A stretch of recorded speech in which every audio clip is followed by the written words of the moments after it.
Because the longer the war goes ahead, the less the likelihood that he gets any gains. His first calculation and assumption was that the war was going to take 2, maximum 3 weeks, and that once he's decapitated the leadership, the regime is going to fall apart. That didn't happen, and then he thought that within 2 weeks they would have destroyed all the missile launchers. That didn't happen. And then the US and Israel are running out of interceptors.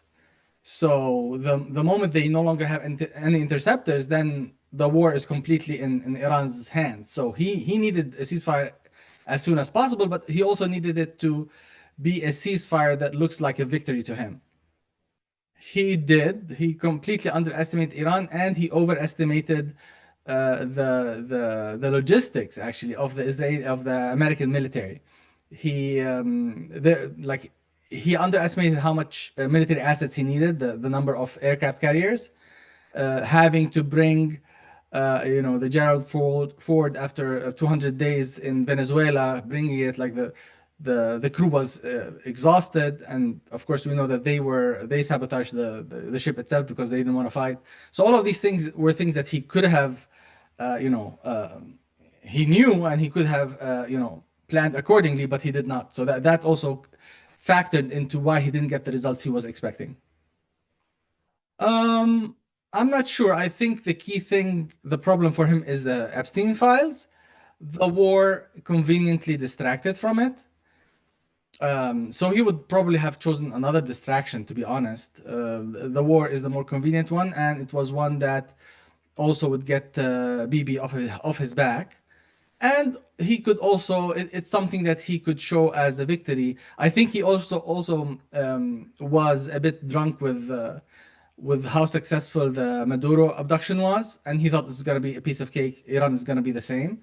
So that also influenced his decision, I think. I would call it a Pyrrhic victory.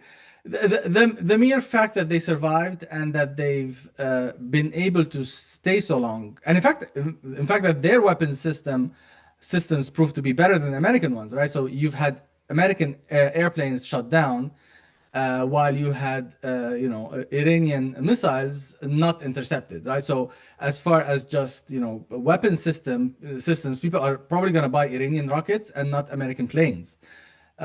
So I think in that regard, definitely Iran won. And the other thing is, of course, the oil prices. With the higher oil prices, while there is a lot of destruction for sure in Iran lost a lot, but it is likely to compensate that, one, because of the higher oil prices, because not only did we have a disruption in the flow, but you have a destruction of refineries.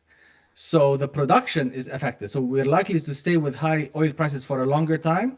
So that's gonna bring more revenue to Iran. And the final thing is that now Iran is pushing for a precedent of having it and Oman officially manage the Hormuz crossing and impose fees. So that arguably is a victory. If you compare before the war and after the war, Iran did make some gains, even if it was at a very high price. So indeed, the Israelis, even before, like for many years, they knew that they could not have a war with Iran without the US. So they've been pining for a war and trying to convince different American presidents to do it. And once it happened, they knew that they needed to make the most out of it. So they want, it's not news that they want the destruction of Iran. They don't want just regime change. They want the actual destruction of Iran.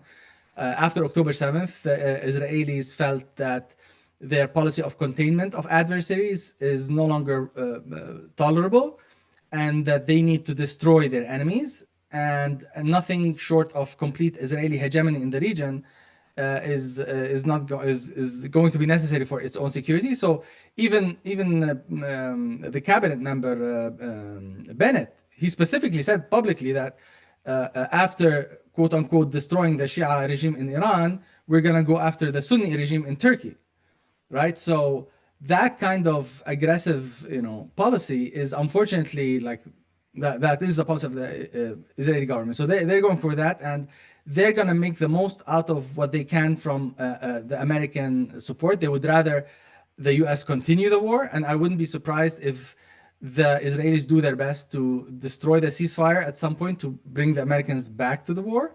But yes, the Israelis are the ones who are going to lose the most from this.